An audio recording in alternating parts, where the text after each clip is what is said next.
Hello दोस्तों, स्वागत है आपका फिर से एक नए वीडियो में। मैं CSY शोध करता हूँ आपके अपने YouTube channel study base CSY में।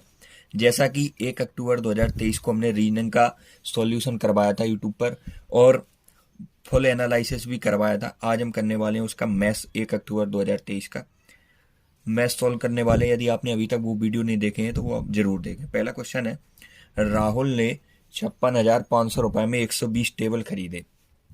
कितने टेबल खरीदे? 120। कितने रुपए में?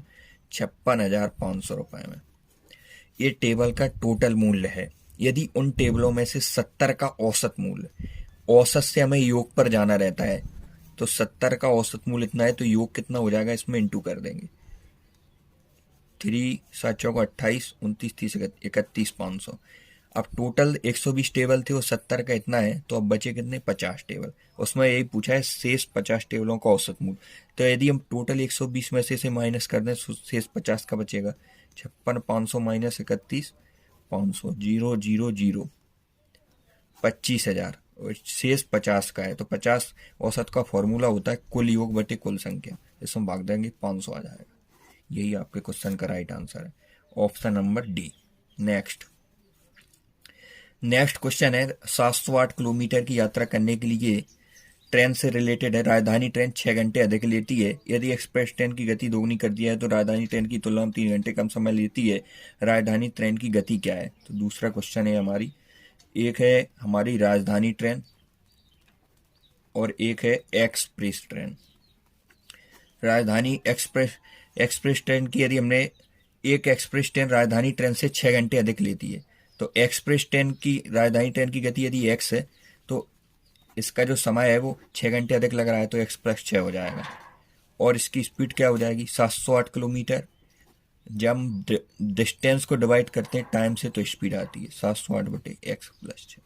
अब वो बोल रहा है यदि एक्सप्रेस ट्रेन की गति दोगुना कर दिया जाए, तो 708 बटे x प्लस 6 जो गति थी उसको यदि हमने दोगुना कर दिया तो वह राजधानी ट्रेन की तुलना में 3 घंटे कम समय लेती है। राजधानी ट्रेन की टाइम था x, इससे कम रह रही है x माइनस 3। अब एक तरीके से डिस्टेंस हो गया, एक तरीके से क्या हो गया? डिस्टेंस हो गया। तो डिस्टेंस हो गया तो डिस्टेंस के बराबर डिस्टेंस करेंगे, 708 के बराबर।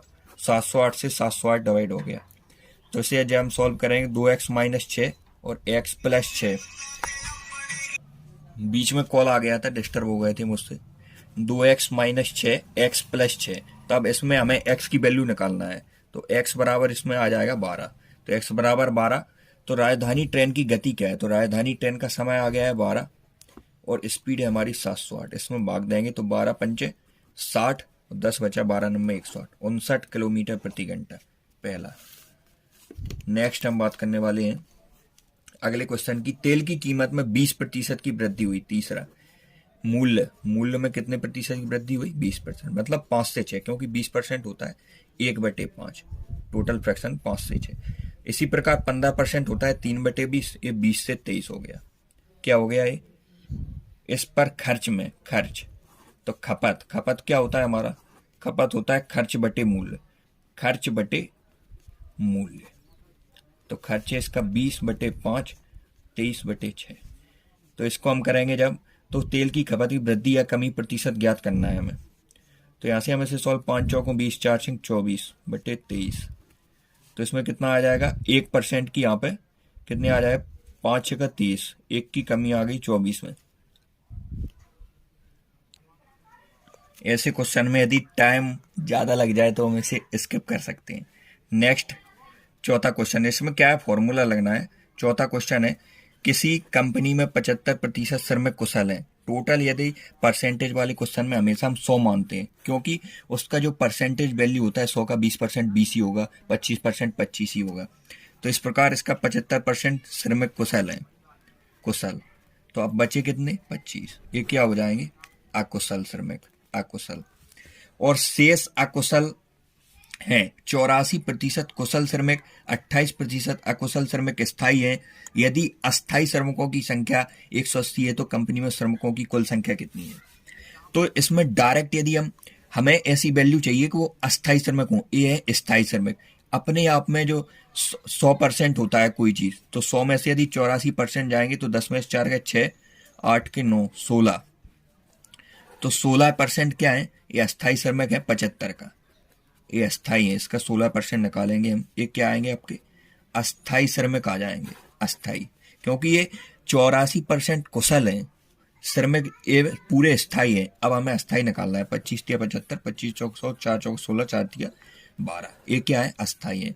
अब ये 25 में से 28% यदि अकुशल है तो 100 होता है टोटल, इसमें से 28 अकुशल हैं, 2, इसमें 25 था टोटल इसमें 25 है, तो 25 में जब हमारे 28% अकुशल श्रमिक स्थायी है तो इसमें अस्थायी श्रमिक कितने होंगे हमारे 72%, तो 25 का हम निकालेंगे 72%, 25 चौक 100, 18 चौक 72, टोटल इसमें से 75 में से अस्थायी 12 निकले और 25 में से 18 निकले, तो टोटल हमारे कितने निकले 30%।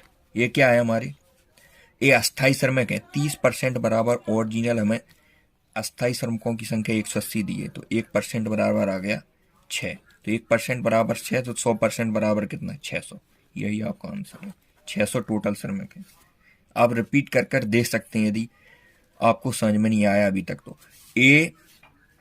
9 2 11 का डिजिबिलिटी रूल्स है, 11 का डिजिबिलिटी रूल्स क्या होता है, जैसे कोई संख्या ABCDE, तो इसमें अल्टरनेट डिजिट एक छोड़कर एक का योग उसका अंतर लेंगे तो वो हमेशा 11 से विभाजित होगा, तो A92 57B684, इसमें आपको जोड़ना पड़ेगा एक छोड़कर एक, तो A2 2 7 2 9 9 6 15 15 4 15 4 19 19 प्लस A माइनस 9 5 14 14 और 6 20 14, और इसमें तो ये काउंट हो गया 14 8 22 प्लस B। अब या तो इसका आंसर 0 के बराबर आए या फिर 11 के किसी मल्टीपल के बराबर आए, तो आप इसमें वैल्यू फिट करेंगे। A माइनस बी बराबर हम क्या लिख सकते हैं 19 माइनस 3, A माइनस बी बराबर 3 आ सकता है, लेकिन उसमें बोला है कि न्यूनतम वैल्यू चाहिए हमें, तो A माइनस बी बराबर 3 आ सकता है, तो 19, एक बार हम इसे ऐसा भी लिख सकते हैं 22 प्लस बी माइनस 19 प्लस ए बराबर कोई 11 का मल्टीपल या 11, तो A माइनस बी की जगह हम क्या रख सकते हैं 3 रख सकते हैं पूरा, तो 3 रख देंगे तो A माइनस बी बराबर 3, तो टोटल ए माइनस की वैल्यू बड़ी है तो A माइनस बी बराबर हो जाएगा आपका माइनस का 8, यही आंसर है। नेक्स्ट नेक्स्ट क्वेश्चन है हमारा मध्यानुपाती रेशियो से रिलेटेड, छठवां क्वेश्चन है हमारा 1.2 और 10.1 का मध्यानुपाती, तो मध्यानुपाती का फॉर्मूला होता है √AB, इसका √AB में लेंगे तो ये दशमलव लगाए 10 आ जाएगा और 1.10, जितनी संख्या होंगी उतना 10 आ जाता है, तो ये दशमलव कट गया। अब इसे हम तोड़ सकते हैं, 12 नंबर 108 लिख सकते हैं और इंटू 12 लिख सकते हैं, और ये हमारा नीचे 100 है, तो एक 12 बाहर आ जाएगा रूट में और ये 3 आ जाएगा और इसका 10 आ जाएगा, तो इसका आ गया 36/10। अब इसमें लिखा है 0.2 और तृतीय अनुपाती में जो दूसरा रहता है उसे हम 2 बार लिखते हैं 1.2 और यहाँ x मान लेते हैं 0 से 0 2 छक 12 12 छिंग 72 7.2, लेकिन पॉइंट हटेगा 10 लगेगा तो 10 से 10 कट गए 36 से कम 36 दूनी 72, 1:2, यही आपका आंसर है। नेक्स्ट 7 नंबर क्वेश्चन हम देखने वाले हैं, दो वस्तुओं को 14,784 रुपए प्रति वस्तु के दाम पर बेचता है।